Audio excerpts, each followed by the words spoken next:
Well, for more, let's bring in Yahia Hamed, who is a former Egyptian investment minister and former advisor to President Morsi. Thanks so much for coming in. Thank you. Your government was deposed by Abdel Fattah al-Sisi. You've been in exile since. Obviously, you don't believe there are no political prisoners in Egypt, but tell us how bad it actually is.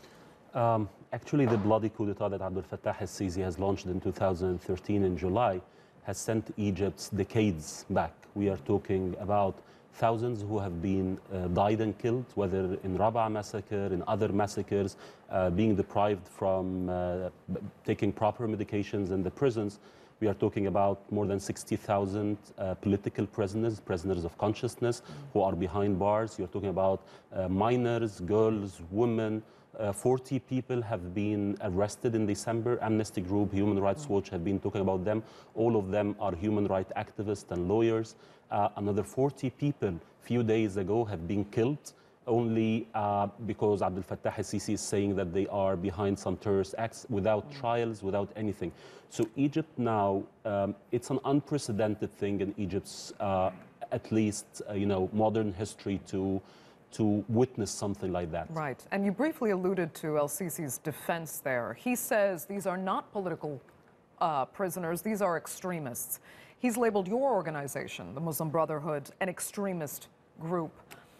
Do you think there's a problem, though, that there is not enough understanding of organizations like yours globally for the international community to take the kind of collective action that would be necessary to help these political prisoners in Egypt? I honestly believe that the problem is not in the Muslim Brotherhood or the Freedom and Justice Party, because you are talking about whole political and ideological groups are behind bars. Liberals, socialist revolutionists, Islamists, everyone, I mean the whole spectrum, everyone who has been against Abdel Fattah al-Sisi in the media, in the Facebook, in the Twitter, are being sent behind bars, including people of former army militaries, even his ex-former chief of commander is being sent to the prison only because he said that he will run against him in the election. So Abdel Fattah al-Sisi actually does not have only a problem with the Islamic ideology. He has a problem with the Egyptians, I mean, people who have really fought for liberty, for freedom. And the international community honestly doesn't, I mean, they read, they know.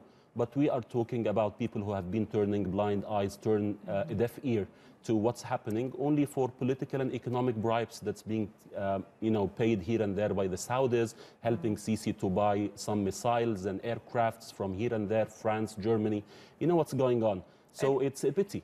That's what you say, I mean, is happening. And that is happening behind the scenes. But the problem is, in front, he is gaining legitimacy constantly, really. He is recognized as a legitimate leader now, the legitimate leader of Egypt, by the major world powers. I mean, it's right and wrong.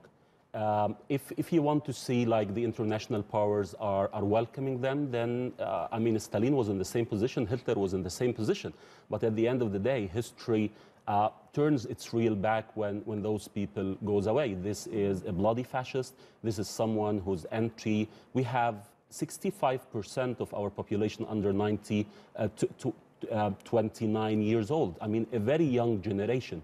He is putting them behind bars. You are talking about loans and money that he is now doesn't have more than $100 billion. He have taken from external, like funders and wealth funds and so on. Okay. So, yeah, Germany has been receiving him, but people have been receiving Mohammed bin Salman as well. I mean, there is a very, close link between those people. Yeah. So double standards, but when we say that we have confidence on those organizations, on the people, on some politicians who have still can create the balance between principles, values, as well as interest as well. Okay, Yahia Hamed, unfortunately, we're going to have to leave it there. Thank you so much. Thank you so much for It's coming pleasure. in.